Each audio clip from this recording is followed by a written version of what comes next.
संतप्त प्रतिक्रिया त्या संदर्भात म्हणतायत. आरोग्य विभागाकडून या संदर्भात आता काय नेमकी कारवाई सुरू आहे, कशा पद्धतीने कारवाई केली पाहिजे? काल पुण्याच्या मंगेशकर हॉस्पिटलमध्ये ज्या पद्धतीनं पेशंटला त्रास झाला आणि पेशंटवर उपचार करण्याऐवजी त्यांना रेफर करण्याकडे प्राधान्य त्यांनी दिलं आणि त्यानंतर जी काही दुर्दैवी घटना घडली त्यामुळे साहजिकच सगळ्याच लोकांच्या मनामध्ये एक भावना, तीव्र अशा पद्धतीची रागाची भावना आहे.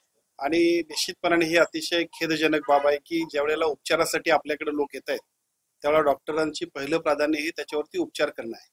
परंतु दुर्दैवानं या सगळ्या घटनाक्रमामधनं ज्या पद्धतीचा एका बाजूला पेशंटच्या नातेवाईकांना प्रचंड त्रास झाला आणि त्याचबरोबर एकूणच त्या हॉस्पिटलच्या कामकाजाबद्दल सुद्धा अत्यंत गंभीर अशा पद्धतीच्या तक्रारी येत आहेत.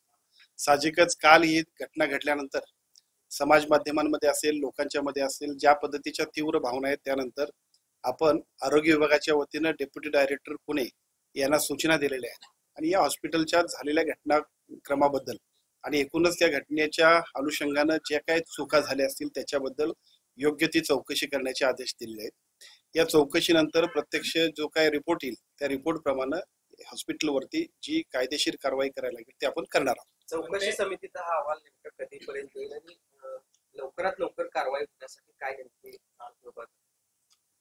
चौकशी समितीला काल आपण सूचना दिलेल्या आहेत. आज दिवसभर ते त्याच्यात काम करतील. अजूनही काही त्यांना, कारण शेवटी सगळ्यांना आपलं म्हणणं मांडण्यासाठी सुद्धा आपण वेळ दिला पाहिजे आणि ते म्हणणं मांडून दिल्यानंतर जे काय आरोग्य विभागाचे रूल रेग्युलेशन्स आहेत आणि जे काय हॉस्पिटल एका बाजूला ते सार्वजनिक आरोग्याच्या बॉम्बे नर्सिंग ऍक्ट प्रमाणे चालतं आणि त्याचबरोबर ते पब्लिक ट्रस्ट ऍक्ट खाली सुद्धा ज्या पद्धतीने ट्रस्ट ऍक्टच्या सगळ्या एकूण कामकाजाचे सगळे नियम आहेत ते सुद्धा बघितले जातील आणि या दोन्ही नियमांचं उल्लंघन असेल, कालचा घटनाक्रम असेल, या सगळ्याबद्दलची जी एकूण सगळं अहवालामध्ये येईल त्या पद्धतीनं निश्चितपणानं या हॉस्पिटलवरती सुद्धा प्रशासनानं मात्र यामधून हात झटकण्याचा कुठेतरी प्रयत्न केला असेल. त्यांनी ज्या पद्धतीने आपला खुलासा दिलेला आहे, कुठेतरी नैराश्यातून किंवा पेशंट दगावल्याच्या नैराश्यातून आणि बिल भरता आलं नसल्याच्या नैराश्यातून अशा तक्रारी दिल्या गेल्याचं त्यांचं म्हणणं आहे. कसं बघता एकूणच ज्या पद्धतीने संताप आहे त्यानंतर अशा पद्धतीचा हात झटकणारा खुलासा हॉस्पिटल प्रशासनाकडून?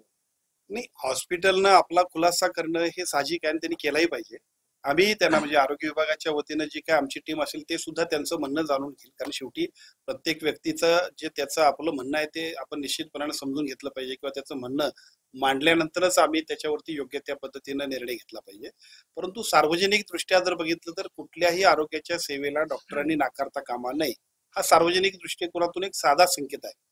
दुर्दैवानं आपल्याकडनं नाकारलेल्या माणसाला पलीकडच्या बाजूला जावं लागते दुसऱ्या हॉस्पिटलमध्ये, त्यानंतरची काही दुर्दैवी घटना घडते, एका बाजूला 2 बाळांचा जन्म होतोय आणि त्याच वेळेला त्याच्या आईला मात्र आपण गमावतो, ही खूप दुःखाची गोष्ट आहे.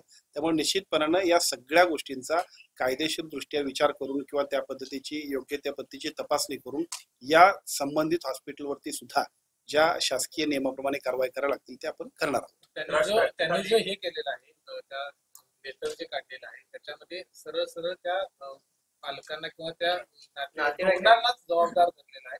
3-4 कारण त्यांनी दिलेली आहेत. त्यामध्ये आपल्या अंगावरती काही घेतलेलं नाही. आपण सेफ राहण्याचा प्रयत्न त्या रुग्णालयात केला नाही. हॉस्पिटलनं आपली बाजू मांडणं साहजिक आहे आणि मला असं वाटतं की त्यांनी बाजू आता तिथंच नाही तर आमच्या कमिटी समोर सुद्धा ते मांडतील. त्यांची बाजू जी असेल ते सांगतील. ते प्रश्न इतकाच आहे की ज्या वेळेला पेशंट तुमच्या समोर येतोय त्यावेळेला त्या पेशंटला तुम्ही नाकारणं ही अतिशय चुकीची गोष्ट आहे. जी आरोग्य विभागाचे किंवा एकूणच मेडिकल सेक्टर मधले जे रूल्स आहेत त्यातला पेशंटला प्रथम प्राधान्यानं उपचार करणं हे आरोग्य विभागातलं प्रथम कर्तव्य आहे. आता दुर्दैवाने याच्यामध्ये जर काय चूक झाली असेल तर त्या सगळ्या गोष्टींचा अहवालामध्ये निश्चितपणाने रिपोर्ट येईल आणि आपण त्याच्याबद्दल निश्चितपणाने योग्य ती कारवाई करू. ट्रस्ट ऍक्ट खाली अनेक हॉस्पिटलची नोंदणी झालेली आहे. असं असताना देखील त्या ठिकाणी सुविधा देत असताना पैसे भरून घेतल्याशिवाय दिलं जात नाही. अशा संदर्भात अशा रुग्णालयावर कशा प्रकारची यापुढे वचक असणार, कशा प्रकारची कारवाई केली या प्रकरणाच्या निमित्तानं त्याची चौकशी होते? एकूणच राज्यातल्या अशा हॉस्पिटलची चौकशी होणार आहे का आणि काय त्या संदर्भात नियमावली नवीन काय करावी? महाराष्ट्राचे मुख्यमंत्री आदरणीय देवेंद्रजी फडणवीस साहेबांनी कालच्या विधिमंडळामध्येच एक अतिशय चांगल्या पद्धतीचं बिल पारित करण्यामध्ये आम्हा सगळ्यांना विधिमंडळातल्या सगळ्या सहकाऱ्यांच्या माध्यमातून जे बिल पारित झाले त्याच्यामध्ये या सगळ्यामध्ये एक अतिशय चांगल्या पद्धतीने फ्रेम आउट करून कशा पद्धतीने ट्रस्ट ऍक्ट खालच्या सगळ्या हॉस्पिटल्सनी आम्हा सगळ्यांना सुविधा द्यायच्या आहेत त्याच्याबद्दलची क्लॅरिटी झालेली आहे. आणि या सगळ्या क्लिअरिटी झाल्यानंतर आता राज्यामध्ये अत्यंत चांगल्या पद्धतीचा याचा कायदा आहे. अगोदर काही उणीव होतं त्या सुद्धा देवेंद्र फडणवीस साहेबांनी दुरुस्त करून हायकोर्टाच्या निर्देशाप्रमाणे आपण या सगळ्या सूचना सुधारणांसहित हे बिल पास केले. त्या सगळ्यानंतर राज्यातल्या सगळ्याच, केवळ मंगेशकर हॉस्पिटल नव्हे हे तर निमित्त आहे, परंतु राज्यातल्या सर्वच ट्रस्टच्या खाली नोंदणी केलेल्या सगळ्या हॉस्पिटलसाठी सुद्धा एक SOP जाहीर केली जाईल आणि त्या SOPच्या माध्यमातून अशा पद्धतीनं जर पेशंट कडून टाळाटाळ करणं असेल, आर्थिक अशा पद्धतीचा अतिरिक्त रक्कम घेण्याचा विषय असेल तर त्याच्याबद्दल सुद्धा कारवाई केली जाईल. SOP